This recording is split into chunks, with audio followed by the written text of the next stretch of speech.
टका टका वाला पौने 3 भी नहीं 270 भी नहीं 2,65,000 भाई 265 जिंदाबाद लाना 270 ही लेकिन 270 भी नहीं लान दिता 2,65,000 हो गया माशाल्लाह जी दुध 10 किलो माशाल्लाह जी अज दिन जी हफ्ते दा तरीक 27 महीना 12वां सन 2025 ते इस टाइम सियालकोट दे नामवर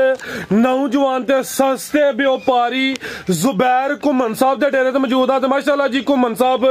अज अचानक ही मैदान च आ गए ने ते छा गए ने दोस्तां वास्ते दो मुनासिब कीमत जानवर लैके आए ने दोवां जानवरां दी तसल्ली करवाने ते उन्हां दा जेहड़ा प्यार मोहब्बत वाला जायज मुनासिब रेट है वह भी मालूम करने घुमन साहब आओ जी सामने विच मैदान दे जी अस्सलाम वालेकुम। वालेकुम सलाम फराज भाई क्या हाल है ठीक ठाक हो अल्लाह पाक दा बड़ा शुक्र ओदी जात दा करम है घुमन साहब तुसीं सुनाओ ठीक हो सब खैरियत है अल्लाह दी रहमत भेजां तुसीं सुनाओ ठीक ठाक बड़ा ओदी जात दा करम है अचानक ही सानू बुला लिया जे मेरे हाल नाल ते तुसीं एवें तकलीफ ही कीती है जानवर दो ने तीसरा जानवर तुसीं कह रहे हो होंदा पिया आही पहुंच गया ਤੁਹਾਡਾ तीसरा जानवर हले सीधा नहीं आया ਭਾਈ ਜਾਨ ਤੁਹਾਨੂੰ ਮੈਂ ਕੱਲ ਦੀ ਕਾਲ ਕਰਨ ਆ ਕੱਲ ਦੇ 4-5 ਵੈੜੀਆਂ ਹਨ ਤੁਸੀਂ ਨਹੀਂ ਆਏ ਤੇ ਉਹਦੇ ਵਿੱਚ ਦੱਸੋ ਹੁਣ ਤੁਸੀਂ ਲੰਘਦੇ ਟੱਪਦੇ ਆ ਗਏ ਹੋ ਗਾਂਜੀ ਘੁੰਮਣ ਤੁਸੀਂ ਕੱਲ ਦੇ ਫੋਨ ਕਰਨ ਦੇ ਹੋ ਤਾਂ ਸਰਕਾਰ ਇਹਦੇ ਵਿੱਚ ਮੇਰਾ ਕਸੂਰ ਦੱਸੋ ਚਲੋ ਫਿਰ ਅੱਧਾ ਕਸੂਰ ਤੁਹਾਡਾ ਹੋ ਗਿਆ ਅੱਧਾ ਸਾਡਾ ਹੋ ਗਿਆ ਦੋਸਤਾਂ ਨੂੰ ਤਾਰਫ ਕਰਵਾਓ ਦੀ ਆਪਣਾ ਦੋਸਤਾਂ ਨੂੰ ਤਾਰਫ ਕੀ ਕਰਾਣਾ ਦੋਸਤਾਂ ਨੂੰ ਪਹਿਲੇ ਪਤਾ ਡੇਰਾ ਜ਼ਬੈਰ ਘੁੰਮਣ ਦਾ ਪਿੰਡ ਮਿਆਣੀ ਮੁਗਲਾਂ ਵਾਲੀ ਤਹਿਸੀਲ ਜ਼ਿਲ੍ਹਾ ਸਿਆਲਕੋਟ ਡਸਕੇ ਰੋਡ ਤੋਂ 1.5 ਕਿਲੋਮੀਟਰ ਹੈ ਆੜਾ ਡਾਗਲਾ ਸਟਾਪ ਹੈ ਵਜ਼ੀਰਾਬਾਦ ਤੋਂ 3-3.5 ਕਿਲੋਮੀਟਰ ਹੈ ਪਿੰਡ ਮਿਆਣੀ ਮੁਗਲਾਂ ਵਾਲੇ ਖੜਾ ਕੀ ਹੈ ਇਨਸ਼ਾਅੱਲਾ ਖੜਾ ਕਰਵਾਈਏ ਸ਼ੌਕ ਅਸੀਂ ਤਾਂ ਪਰਸੋਂ ਦਾ ਖੜਾ ਕਰਾਂ ਦੇ ਚੱਕਰਾਂ ਜਾਂ ਲੇਕਿਨ ਤੁਹਾਡਾ ਟਾਈਮ ਹੀ ਨਹੀਂ ਪਿਆ ਨਿਕਲਦਾ ਚਲੋ ਅੱਲਾ ਹੈ ਰੱਖੇ ਟਾਈਮ ਮਿਲ ਗਿਆ ਤੁਹਾਨੂੰ ਤੇ ਅੱਜ ਹੁਣ ਆਪੀ ਇਹਨਾਂ ਨੂੰ ਫੇਰੋ ਟੋਰੇ ਤੇ ਵੀ ਜ਼ਾਰੀ ਗੱਲ ਹੈ ਭਾਈ ਤੇ ਉਹ ਜਿਹੜੇ ਭਾਈ ਰੀ ਸ਼ਰਮਾਰੇ ਨੇ ਮੈਂ ਬਾਹਰ ਟੁਰ ਗਿਆ ਨਾ ਤਾਂ ਮੈਂ ਹੀ ਫੇਰਾ ਟੋਰਾਂਗਾ ਜੀ ਬਿਹਤਰ ਹੋ ਗਿਆ ਆਓ ਜੀ ਫਿਰ ਲਿਆਓ ਜੀ माशाल्लाह जी लियाओ जी छोटी दी शुरू करवाने लगे हो गाय दो वैड़ी तू जी लियाओ जी गां दी गां में माई दी माजी जी साहिवाल वलैती क्रास है फहरे पाकिस्तान है माशाल्लाह जी सोवा किनवा सुई है घुमन साहब सोवा दूसरा डक्का वगैरह तो दूर दूर से नहीं होना भाई जान कोई शय नहीं खिला रहे थे लम्मी करके सोवा दूसरा वे थन वेखने ने सोहने मुट्ठी लगे ने ना बहुते लम्मे ने ना बहुते छोटे ने अखां कालियां ने दोवां अखां दी रंगत भी सेम है थान जरा दोस्तों साइड तो चेक करवा देने हल्का लिया घुमन साहब टोर के लिया किदां दी सूई है जी भाई यार इनको 2 महीने हो गए 2 महीने हो गए माशाल्लाह जी जा भी मगर है जो दोस्तों जा भी चेक करवा देने ऐसा खाओ जी हाइट वेख लेनी है सेम एक ही कलर है चेहरा भी दोस्तों वेखना वे सोवा दूसरा तैयब साहब डिगदे ले पे घुमन साहब हां जी तैयब साहब डिगदे ले पे ये कोई भाई ये अगो ब्याह दे चक्करां च तुसी आ देखो ना तैयब कह रहा दूसरा करवाओ आइए पहले ही भाई डिगन दे चक्कर आ रहे नो भी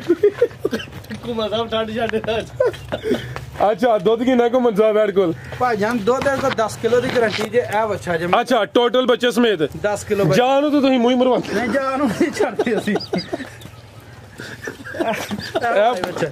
ਅੱਜ ਬਣੀ ਵੀਡੀਓ ਬਣਦੀ ਹੈ ਵੀ ਦੋਸਤਾਂ ਕੀ ਗੁਜ਼ਾਰਿਸ਼ ਹੈ ਜਿਹੜੇ ਵੇਖਦੇ ਨੇ ਮੈਨੂੰ ਗੁੱਸਾ ਨਹੀਂ ਕਰਨਾ ਅੱਜ ਕਿਤੇ ਹਾਸੇ ਮਜ਼ਾਕ ਵਾਲੀ ਵੀਡੀਓ ਸਾਡੇ ਕੋਲ ਬਣ ਜਾਂਦੀ ਹੈ ਹਾਂਜੀ ਕਦੇ ਕਦੇ ਆ ਮਜਬੂਰਨ ਨਹੀਂ ਬਣ ਜਾਂਦੀ ਹੈ ਹਾਂਜੀ ਇਹ ਪਿੱਛੇ ਦੇ ਬੱਚਾ ਜੀ ਦੁੱਧ ਟੋਟਲ ਬੱਚੇ ਸਮੇਤ 10 ਕਿਲੋ ਭਾਈ ਕੀ ਰੇਟ ਹੈ ਘੁਮਨ ਸਾਹਿਬ ਦਾ ਇਹਦਾ 3 ਟਕਾ ਟਕਾ ਵਾਲਾ ਪੌਣੇ 3 ਵੀ ਨਹੀਂ 270 ਵੀ ਨਹੀਂ 2,65,000 ਭਾਈ 265 जिंदाबाद लाना 270 ही लेकिन 270 भी नहीं लान दिता 2,65,000 हो गया माशाल्लाह जी दुध 10 किलो समझो कि 2 महीने की ताजी सूई है रेट कांगड़ वाला तैयब ने प्यार कर दी है भी लियाओ जी अगे मझ अगे आ गई माशाल्लाह जी मझ टोर के लियाओ जी जाते ला चलो जी घुमन साहब किनवा सुआ जी जिंदाबाद सोवा तीसरा थलियों वलैती वैड़ी बनी है लिबास सोहना कीता हुए मैदान वड्डा लाया माशाल्लाह जी किले ही गड्डे ने चमड़ी बरीक है पुट्ठा भी दोस्तों वेख लेना में अगे खिला रहे हो जरा आप ही भर लिया तो बड़ी सोहनी खलोती है वो थे आओ घुमन साहब माशाल्लाह जी एक अख वाजिया बिल्ली है एक जरा काली है मुछ बगी है कादावर है लिबास भी डाबा लावे सोवा तीसरा वे मझ एक ही माशाल्लाह जी चमड़ी भी बरीक है घुमन साहब कितों दी सूई है जी भाई ना बच्चा ਤੁਹਾਡੇ ਕੋਲ ਜੇ ਕੋਈ 10-12 ਦਿਨ ਹੋ ਗਏ चलो जी चेक करवाने आटा सुट गई या ले सुटे दी हां ये सुटनी है हल्का जा टोर के लिया जरा परन टोरियो जी ए जी तुनी दोस्तों वेख लेनी लिबास भी चेक करना वे सुबह तीसरा वे दुध किन्ना घुमन साहब दे कोल दुध भाई जाने कोल 12 लीटर दी गारंटी लियाओ परता के उन्हें जात लियाओ जी दुध दोवां टाइमां दा टोटल बच्चे समेत 12 किलो माशाल्लाह जी कद शान वाली है हाइट भी चंगी है रवेल भी काफी है एक ही माजे माशाल्लाह जी चीज पूरी पहलवान है जागी घुमन साहब पीछे दे भाई कट्टा जे ਇਹ ਪਿੱਛੇ ਦੇ ਘਟਾ ਮਾਸ਼ਾਅੱਲਾ ਜੀ 12 ਦਿਨਾਂ ਦਾ ਜਾ ਵੀ ਦੋਸਤਾਂ ਵੇਖਣਾ ਵੇ ਜਾ ਵੀ ਸਿਹਤ ਵਿੱਚ ਗੁੱਥਿਆ लियाओ जी भाई परता के जी उठा दो असन फिर चेक करवा दें माशाल्लाह जी थलियों समझो वलैती वैड़ी बनी है लिबास सोहना किया हुए जिंज लिबास किया भाई ये 13-14 किलो भी कह सकते हैं लेकिन जो है वे दोस्तों वही दसिया 12 किलो दुध दे दोवां टाइमां दा टोटल बच्चे समेत माशाल्लाह जी घुमन साहब की रेट है जी मज दा लाओ जी पैकेज दा भी भाई एक घड़ी दी झोटी है ठीक है तो रज के साऊ चून एक नंबर होएगी दुध 12 लीटर की गारंटी होएगी जेडे भरा नूं चंगी लगे ठीक है कोई 5 नहीं 5.5 6 जो चलदा पिया ठीक है कोई 5-6 नहीं यस नो होनी है भाई जान पूरे 4 लाख पूरा 4 पूरा ही 4 जिंदाबाद 4 दियां खंगड़ियां भी विकदियां ने 5 और उड़िया 4 भी नहीं 395 हो गया घुमन साहब चलो भाई तेन जे फिर खड़ा करिए तो फिर खड़ा करिए भाई होइए काम दे नाल भाई होइए तो फिर नाई होइए तो फिर नाई होइए हां जी बेहतर हो गया जी बात है जी भाई ये कसाई होइए तो फिर कसाई होइए हां जी ते बाकी जड़ा ना दोस्तां के गुजारिश है कि यार मजाक नहीं समझना वैसे मूड विच आही अज अही ठीक है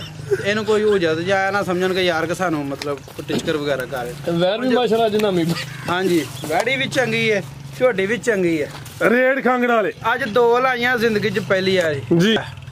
तां वास्ते ठीक है बाकी मजीद दोस्तां वास्ते यही पैगाम है आगे चोचवा के माल करो पाकिस्तान तो जिंदाबाद।